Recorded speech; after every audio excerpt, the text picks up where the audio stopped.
Nous sommes à l'heure de l'info, mesdames, messieurs, bonjour et bienvenue à ce nouveau numéro de votre émission qui reçoit aujourd'hui un cofondateur de l'UDPS et un acteur politique. Il s'agit donc de monsieur Corneille Mulumba Mujangui. Avec lui, nous allons parler de cette affaire qui l'oppose avec certains dignitaires de l'UDPS, raison pour laquelle il est allé au Conseil d'État pour déposer une requête afin de rétablir l'UDPS dans ses droits.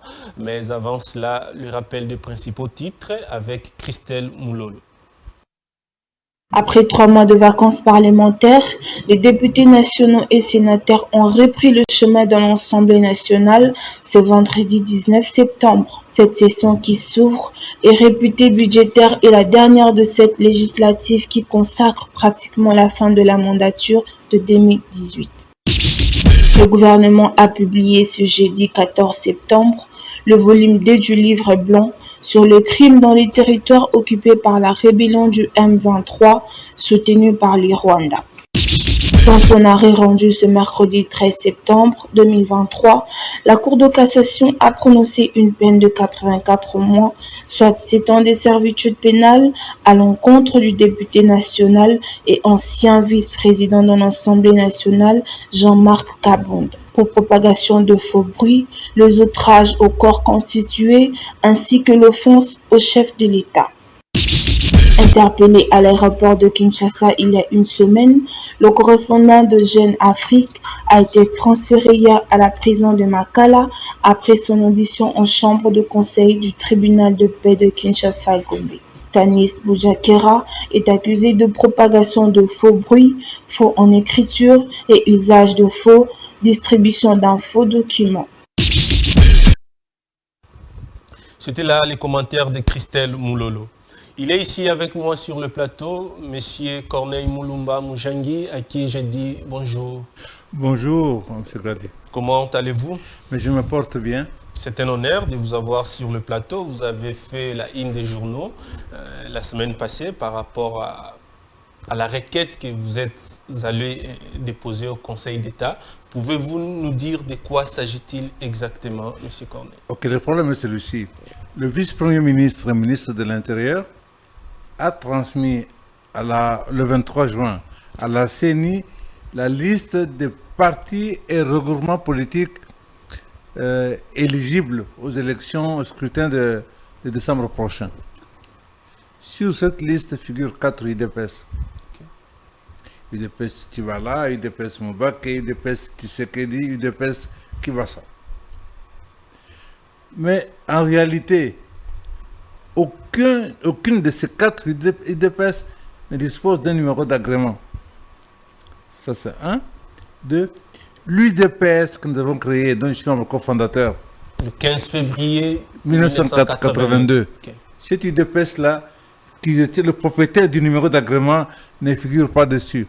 Et les autres, là, utilisent le numéro de l'UDPS que nous avons créé en 1982. Mais c'est ça que je dis. Alors, il est incompréhensible. Bon, le régime intérieur peut avoir fait ça, peut avoir toléré ça. Mais aujourd'hui, le vice-premier ministre, qui est ministre de l'Intérieur, il est issu des rangs de l'UDPS, n'est-ce pas? Il est juriste en plus. Comment peut-il, en fin de législature, transmettre une liste de partis politiques avec une telle irrégularité? Alors, nous, en tant que membres cofondateurs de l'UDPS et tous les pionniers et tous les autres, nous avons tenu à saisir le Conseil d'État pour qu'il rétablisse la régularité, la légalité. Nous sommes en train de nous battre depuis la création du parti pour que nous puissions avoir un état de droit. L'état de droit, c'est aussi cela, c'est la loi et la loi. Même si elle est dure, mais ça reste la loi. Et que donc, nous demander de constater que l'UDPS, détenteur du numéro d'agrément, ne figure pas sur cette liste, et que les 4 qui figurent là n'ont pas de numéro d'agrément. Et donc, ils doivent être élagués et ne reconnaître que l'UDPS qui restait le numéro. Cela, ça veut dire quoi comme conséquence? C'est que, en fait, notre intention est de renforcer l'UDPS, de faire en sorte que l'UDPS soit que l'UDPS puisse avoir un bureau politique digne de ce nom, digne de son rang, digne des enjeux de la RDC. Monsieur Corneille, oui? vous dites que l'UDPS n'a pas de numéro d'agrément, mais pas c'est lui l'UDPS. qui... L'UDPS a un numéro d'agrément. L'UDPS a un numéro Mais d'agrément. l'UDPS, tu sais qui va ça, n'ont pas de numéro d'agrément. Mais c'est lui qui est censé transférer cette liste, n'est-ce pas, à la CENI. C'est monsieur Peter Kazadi qui est de votre. Mais oui, mais le problème, qu'est-ce que nous disons? Le Congo avant tout. Donc, à partir du moment où c'est mon père, c'est ma mère, c'est ma tante, c'est ma nièce, c'est le membre de mon parti, si commet une irrégularité aussi forte, il est de notre devoir de dénoncer pour que l'on corrige. C'est comme ça qu'on peut aider notre pays. Alors, j'ai lu, n'est-ce pas, ce que vous avez envoyé à la presse.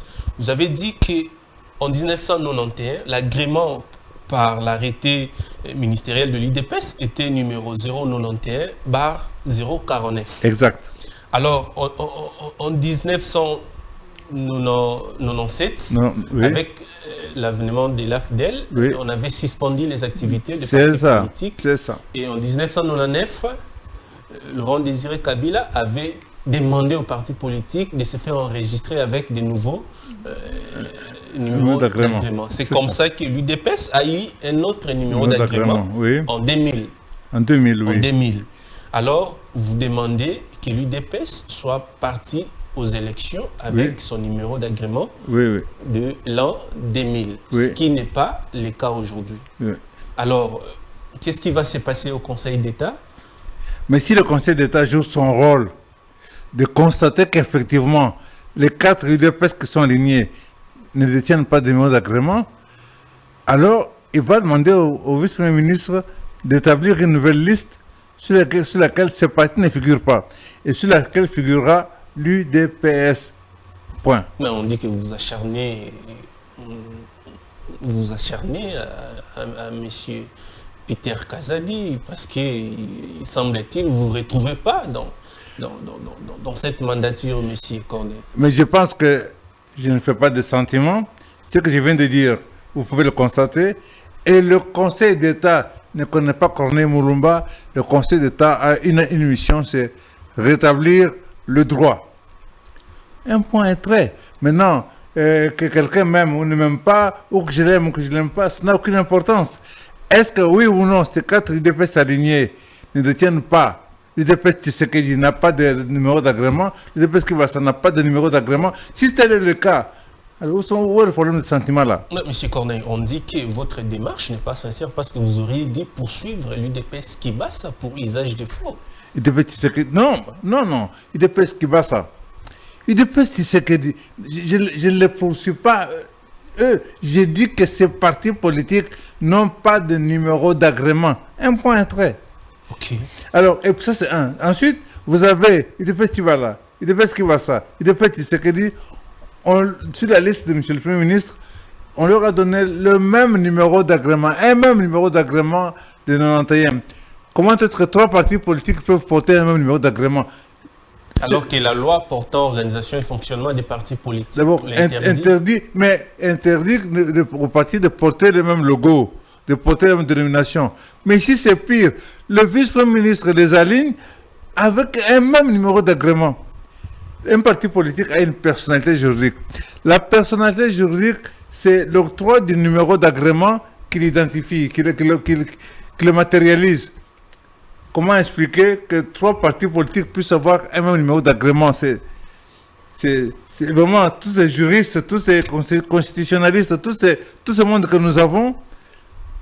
Comment on peut laisser passer ça? Alors, est-ce qu'il n'y avait pas moyen de parler de ça au sein de votre famille plutôt que d'aller avec ça à la justice, de livrer ça aux grandes dames de tout le monde, monsieur Corneille? N'y avait-il pas moyen de régler ça en toute sincérité, mon combat depuis toujours a été la réunification de l'UDPS. Pourquoi? Parce que pour changer les choses dans notre pays, fondamentalement, il est important que nous ayons des organisations fortes. Parce que ce n'est pas la fête d'un individu. Un individu, on lui tire une balle dans la tête et tout est fini. Il faut donc des machines politiques fortes. C'est pour ça que nous nous sommes investis 43 années durant pour que nous puissions avoir un parti politique puissant. Et nous avons réussi. Nous avons bravé la dictature. Nous avons affronté tout, accepté les privations, accepté beaucoup de souffrances, accepté des morts parmi nous et tout ça. Et s'il vous plaît, je vous dis, et nous avons réussi à avoir le plus grand parti politique de ce pays. Le président Mobutu, le 24 avril 1990, a reconnu que dans ce pays, il n'y a qu'un seul parti politique, à côté de son impère, bien sûr, qui est l'UDPS. Nous avons réussi ça. Aux quatre coins du pays, comme dans la diaspora, vous avez l'UDPS. Nous avons mis des comités partout, nous avons tout fait. Alors, donc, on a une machine forte. D'accord. Alors, c'est cette machine-là qui peut influer ces événements. Quand il a commencé à avoir des dissensions au niveau du parti, je me suis battu, je me suis investi pour que non, nous commettions l'erreur, maintenant ensemble. Nous l'avons fait. En 2017, encore une fois, nous avons appelé à ce que nous puissions avoir un conclave de tous les cadres de l'UDPS, anciens comme nouveaux, fondateurs comme autres. Et nous avons tenu ici à Bibois, au Venus Village, un conclave là-bas de 3-4 jours, pour que nous puissions réunifier l'UDPS. Bon, vous avez des gens qui sont imbus de pouvoir ou de leur popularité du moment, qui n'ont pas voulu suivre ça. Alors on en est là. Mais l'UDPS, c'est pour le Congo et c'est pour les Congolais, c'est pas pour les individus. À partir du moment où des personnes, au nom de l'UDPS, gèrent le pays, abusent de la confiance du pays, détruisent l'image de notre combat, défendent, déprécient notre combat, il est de notre devoir de nous lever, de dire stop. C'est normal. Alors, M. Corneille, vous êtes un des pionniers de l'UDPS, un des cofondateurs, vous êtes une élite, vous avez même écrit ici votre ouvrage, Pilier dynamique pour un grand Congo. Depuis mai 2022 que vous avez écrit ce livre, est-ce que si vous regardez aujourd'hui ce que vous décrivez au sein de l'UDPS, quelque part, ce n'est pas de votre responsabilité de pouvoir redresser les choses. Vous ne dites pas que quelque part vous avez échoué. Parce qu'un parti politique n'est pas seulement dirigé par des combattants, mais aussi par des élites. Mais on vous reproche, vous l'UDPS, de brandir seulement votre élite. Mais la gestion, c'est comme si vous n'avez pas préparé ça. Bon, écoutez, moi j'ai l'habitude de répéter que l'UDPS n'est pas au pouvoir. J'ai l'habitude de répéter que Félix Tshisekedi Tshilombo est président de la République, qu'il est issu des rangs de l'UDPS, mais que l'UDPS n'est pas au pouvoir. Pourquoi? Parce que l'UDPS, c'est un parti politique. Un parti politique, c'est une association. Une association composée de ses membres, de ses associés, je veux dire, de ses associés. Et dans le cadre d'un parti politique, on appelle les membres.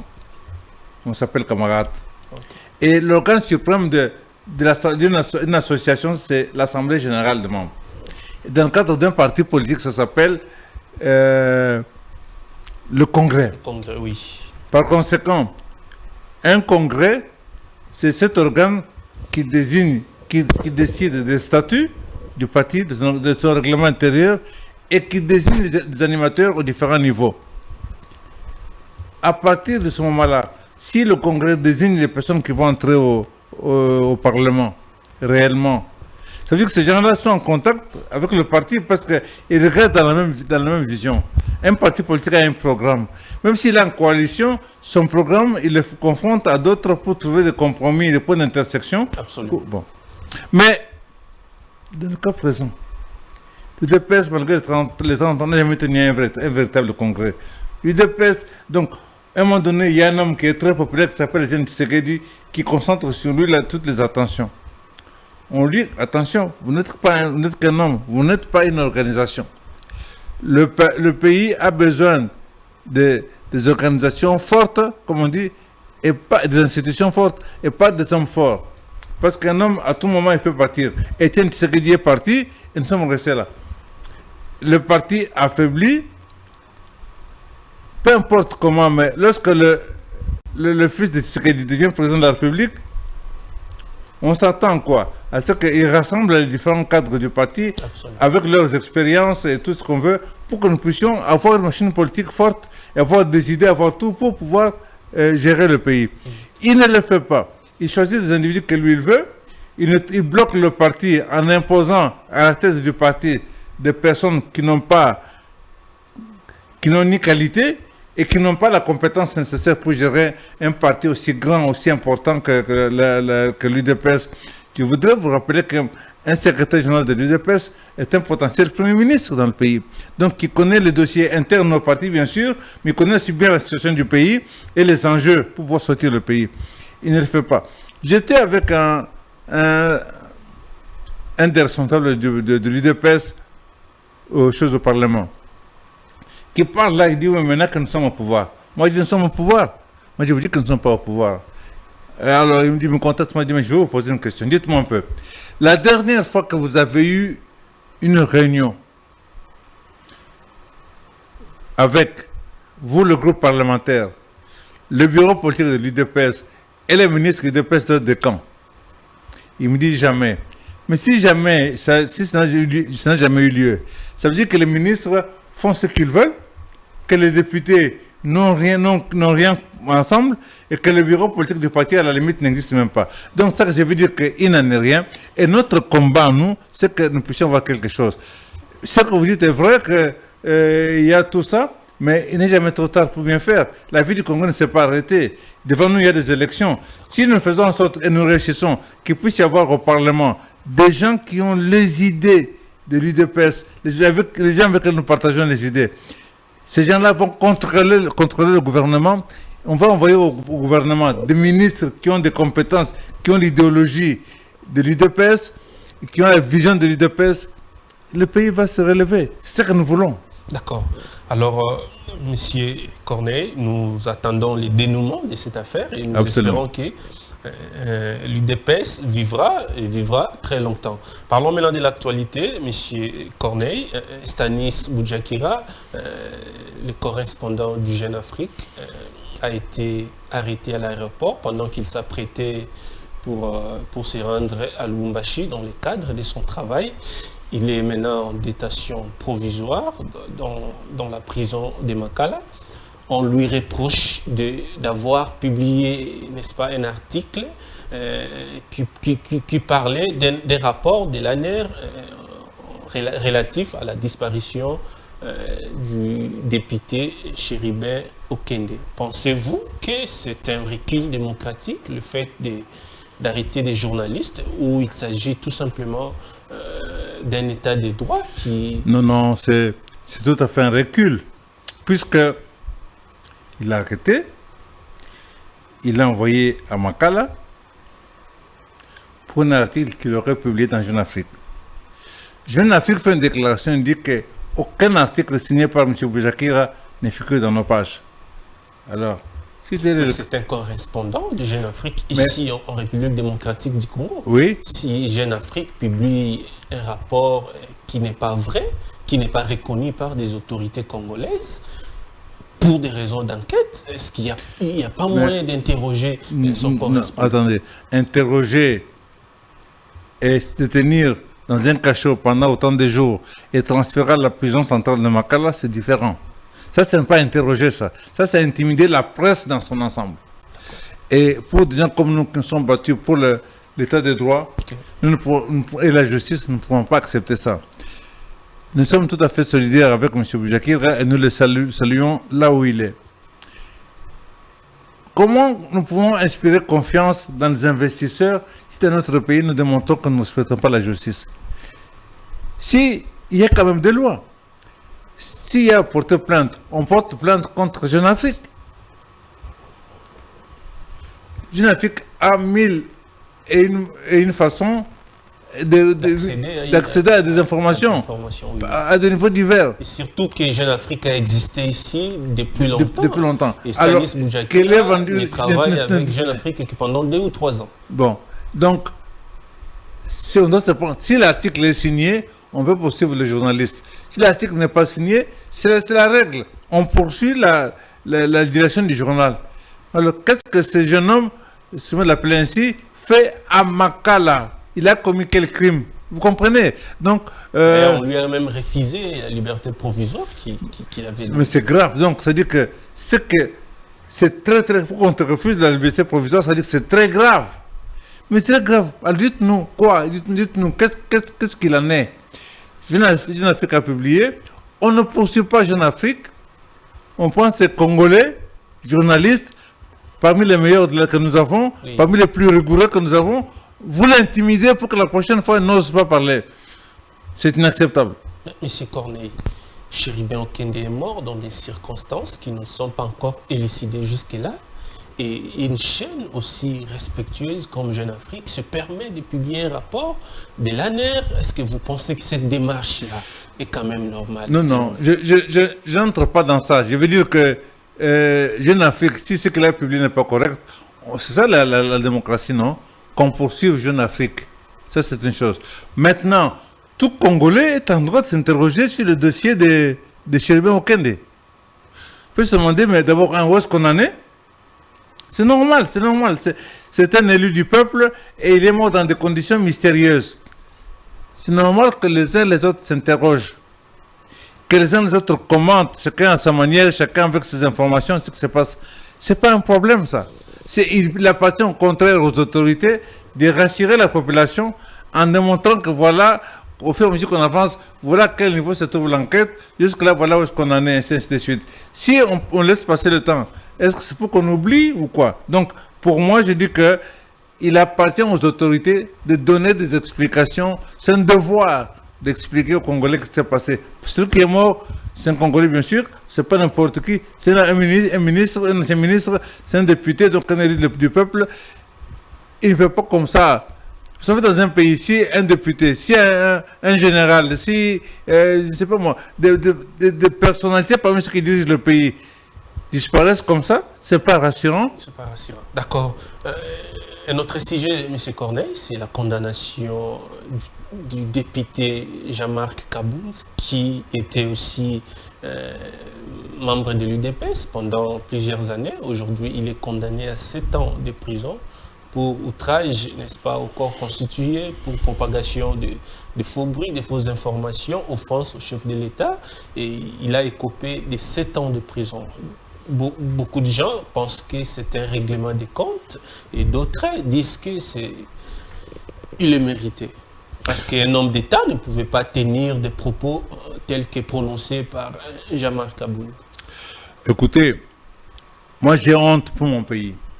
Mais comment ça? Vous ne voyez que... Mais oui, mais j'ai honte pour mon pays. Tout ce qu'il fait, c'est pouvoir J'ai pour honte vous pour n'est pas mon... significatif. J'ai honte pour... Oui, mais c'est ça le problème. J'ai honte pour mon pays. Vous avez dans ce pays le dossier de 100 jours. Okay. On parle de plus de 500 millions de dollars évaporés. Personne n'est en prison à cause de ça. Et l'IGF n'enquête pas. Vous avez le dossier de Chile Gelou. On parle de plus de 550 millions de dollars. Personne n'est arrêté. Et l'IGF ne dit rien. Vous avez le dossier de RAM. On parle de 300 ou combien de millions de dollars. Personne n'est arrêté. Et l'IGF ne dit rien. Vous avez comme ça des dossiers. Le dossier de 15 millions de pétroliers envolés. L'IGF ne dit rien. Personne n'est en prison. Vous comprenez pas le problème. Mais la déclaration de Kabound justifie qu'on condamne quelqu'un à 7 années de prison. Vous avez quelqu'un d'autre qu'on a oublié là, le docteur Oli Ilunga. 5 ans de travaux forcés. 5 ans de travaux forcés. Il est arrêté. Au tribunal, en fait, le directeur financier reconnaît les faits, d'après ce que j'ai appris, et donc le disculpe. Mais lui, il est arrêté en solidarité avec son directeur financier, en disant que comme il était ministre, donc c'est lui qui doit endosser, condamné à 5 ans de travaux forcés. La somme globale, c'était de 400 000 $. Donc, ceux qui ont pris les 300 millions, 150 millions, 120 millions, tout ça, c'est rien. Personne poursuivi. Mais là, on condamne à 5 ans de travaux forcés. Et maintenant, on condamne Kabound à... Kabound est député. Quand vous êtes député, tant que vous êtes prévenu, vous êtes en résidence surveillée chez vous à la maison. Mais on prend Kabound, on met en prison. Pendant presque un an, je crois, à peu près comme ça. Et après, on le condamne, le procureur réclame 3 ans, le tribunal va donner 7 ans de prison. 7 années. Or, Kabound a dit des choses. La justice pouvait s'en... La moindre des choses, c'est que la justice s'en saisisse, que le procureur prenne ce dossier et mène ses propres enquêtes, indépendamment de Kabound. Indépendamment de lui. Même tout d'un clair à surveiller. Il faut contrôler. Kabound dit qu'il y a des jets privés. Ok, très bien. Le procureur va voir, est-ce qu'il y a eu des jets privés? Oui, lesquels? À quelle destination? Affecté par qui? Mener ses enquêtes, arriver à quelque chose. Même si Kabound nie après que je n'ai jamais dit ça. Mais ça n'empêche pas à la justice de poursuivre son chemin. D'accord. On ne fait rien de tout ça. D'accord. On ne fait rien de tout ça. Mais on condamne Kabound à 7 années de prison. Mais j'ai honte, parce qu'encore une fois, nous demandons aux investisseurs de venir. Quel est cet investisseur qui va venir mettre ces millions dans un pays où il n'y a pas de justice? Dans un pays où on peut jouer avec la justice comme on veut, ce n'est pas possible. Donc, je dis sincèrement, peu importe son parti politique, ce n'est pas ça mon problème. Un Congolais vient d'être condamné à 7 années de prison injustement. Et il est de notre devoir. Nous sommes battus pour le respect des droits de l'homme, pour la démocratie, pour l'état de droit. Et en tant que défenseur d'un état de droit en RDC, nous avons le devoir de condamner. Le cas de Kabound, le cas de Boujakira, comme le cas d'Oli Lunga, nous avons le devoir de condamner. D'accord.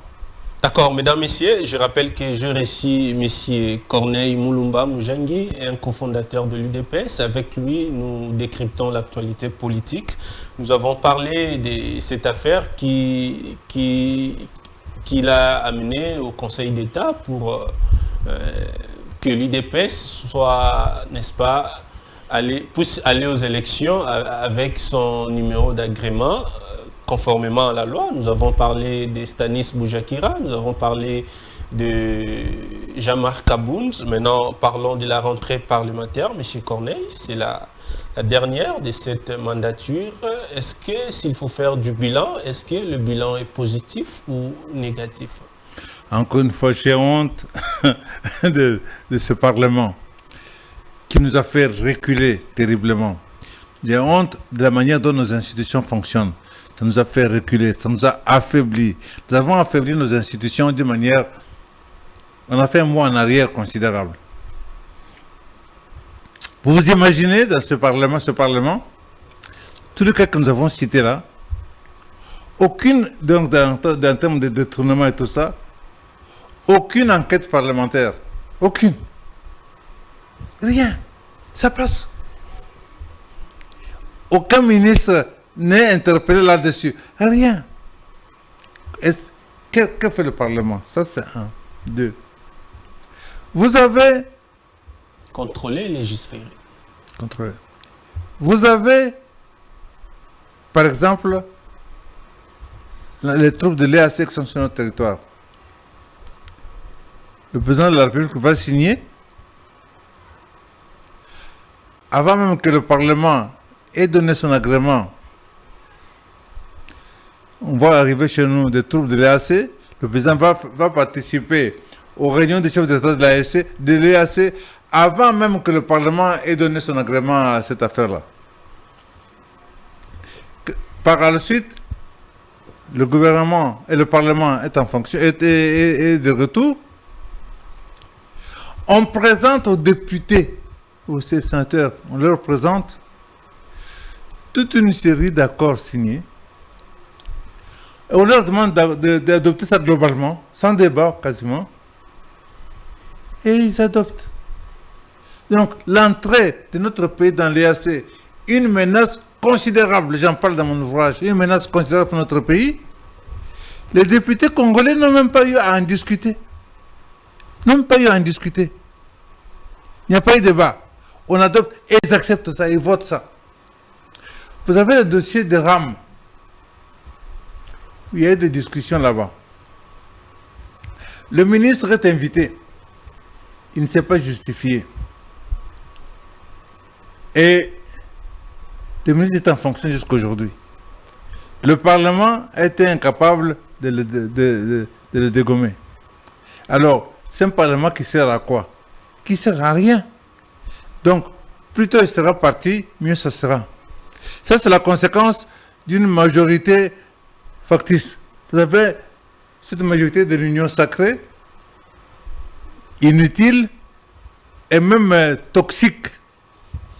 Vraiment toxique. Tout est faux dans cette affaire-là. Vous prenez le gouvernement, notre constitution dit que nous sommes dans un régime semi-parlementaire ou semi-présidentiel. C'est-à-dire que la gestion du pays est entre les mains du gouvernement. Avec à la tête son Premier ministre. Le président de la République est le garant de la nation. Le gouvernement exécute, donc vous avez la politique du gouvernement, c'est la politique de la majorité. Vous avez un Premier ministre, je pose la question, son parti a combien de députés? Je ne sais pas si c'est 2 ou combien ou quelque chose comme ça. Le parti de Dani Banza, mais c'est dans le cadre de l'Union sacrée. Attendez, c'est ça que je vais dire. Oui. Le régime dit que nous sommes... Je vous dis à la fin.